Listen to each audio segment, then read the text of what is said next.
چلیں آج قصہ سنتے ہیں تاریخ کے اس عظیم بادشاہ کا جس کی بنائی ہوئی دیوار آج بھی ایک بہت بڑا راز ہے۔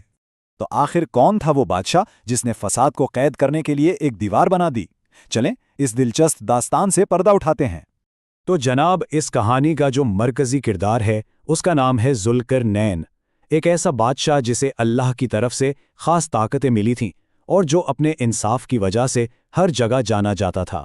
اب یہ نام ذوالقرنین، اس کا مطلب کیا ہے؟ اس کا مطلب ہے دو سنگوں والا، اور یہ نام اس بات کی نشانی سمجھا جاتا ہے کہ ان کی حکومت مشرق سے لے کر مغرب تک پھیلی ہوئی تھی، یعنی گویا دنیا کے دونوں کونے ان کے اختیار میں تھے۔ اور قرآن پاک میں بھی ان کا ذکر ملتا ہے جہاں بتایا گیا ہے کہ انہیں اتنی زبردست طاقت اور ہر چیز کے وسائل دیے گئے تھے، یہی تو وہ بنیاد تھی جس پر ان کے اتنے بڑے بڑے کارنامے قائم ہیں۔ تو ذوالقرنین کی جو پوری داستان ہے نا، وہ دراصل ان کے 3 بڑے زبردست سفروں کے گرد گھومتی ہے، اور یہ سفر انہوں نے پوری دنیا میں انصاف قائم کرنے کے لیے کیے تھے۔ پہلا سفر انہوں نے شروع کیا مغرب کی طرف، اور وہ چلتے گئے یہاں تک کہ وہ سورج ڈوبنے کی جگہ پر جا پہنچے۔ اب یہ ایک طرح سے اس وقت کی دنیا کے آخری سرے کا تصور ہے۔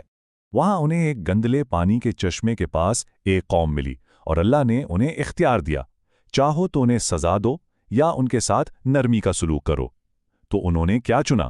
انہوں نے انصاف کا راستہ چنا۔ فیصلہ یہ ہوا کہ جو غلط کرے گا اسے سزا ملے گی، اور جو ایمان لائے گا اسے انعام۔ مغرب کا معاملہ حل کرنے کے بعد انہوں نے اپنا رخ کیا مشرق کی طرف، سورج نکلنے کی جگہ تک۔ اس سے اندازہ ہوتا ہے کہ ان کا سفر کتنا لمبا اور وسیع تھا۔ اور وہاں انہیں ایک بالکل مختلف قسم کی قوم ملی۔ یہ لوگ بے سر و سامان تھے، سخت دھوپ میں بنا کسی سائے کے جی رہے تھے، لیکن یہاں بھی ذوالقرنین نے اپنے اصول نہیں بدلے۔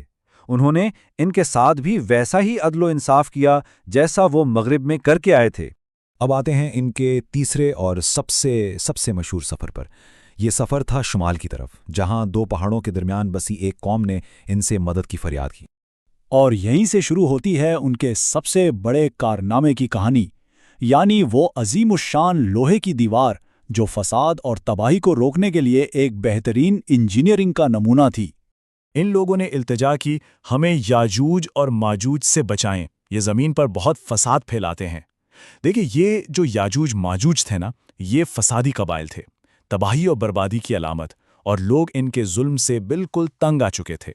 اب جو چیز یہاں واقعی میں بہت دلچسپ ہے وہ یہ ہے کہ لوگوں نے انہیں حفاظت کے بدلے پیسے یا خراج کی پیشکش کی، لیکن ذوالقرنین نے کیا مانگا؟ انہوں نے کہا پیسہ نہیں چاہیے، مجھے تمہاری مدد چاہیے، تمہاری محنت۔ اس سے ان کی نیت اور ایمانداری کا پتہ چلتا ہے۔ تو پھر دیوار بنانے کا پلان کیا تھا؟ پلان بہت زبردست تھا۔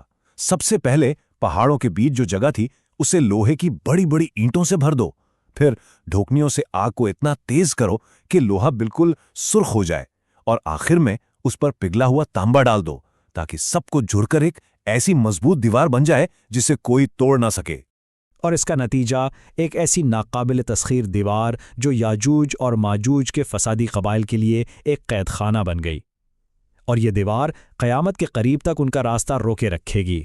ٹھیک ہے، قرآن قصہ تو یہ ہے، لیکن اب سوال یہ اٹھتا ہے کہ تاریخ میں یہ شخصیت آخر تھی کون؟ چلیں اب اس علمی بحث پر بھی ایک نظر ڈالتے ہیں کہ ذوالقرنین کی اصل پہچان کیا تھی۔ دیکھیں، ان کی تاریخی شناخت کے بارے میں کئی نظریات ہیں۔ کچھ اسکالرز کہتے ہیں کہ یہ سائرس اعظم تھے، کیونکہ وہ بھی ایک اللہ کو ماننے والے بادشاہ تھے، اور ان کی ایک علامت 2 سینگوں والا مینڈھا بھی تھی۔ پھر ایک روایتی خیال یہ ہے کہ یہ سکندر اعظم تھے، لیکن یہاں ایک مسئلہ ہے، سکندر تو توحید پرست نہیں تھا، وہ تو مشرک تھا۔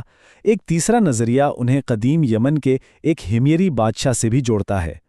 لیکن ان سب بحثوں سے ہٹ کر اصل بات کیا ہے؟ اصل بات یہ ہے کہ ان کا تاریخی نام چاہے جو بھی ہو، قرآن کا جو بیان ہے وہ ان کے کردار پر زور دیتا ہے۔ وہ ایک نیک، انصاف پسند حکمران تھے جنہوں نے اللہ کی دی ہوئی طاقت کو کمزوروں کی حفاظت کے لیے استعمال کیا۔ اور یہی بات ہمیں اس آخری اور شاید سب سے اہم سوال پر لا کر کھڑا کر دیتی ہے۔ ایک سچے لیڈر کی پہچان کس چیز سے ہوتی ہے؟ اس کے نام سے یا اس کی میراث سے؟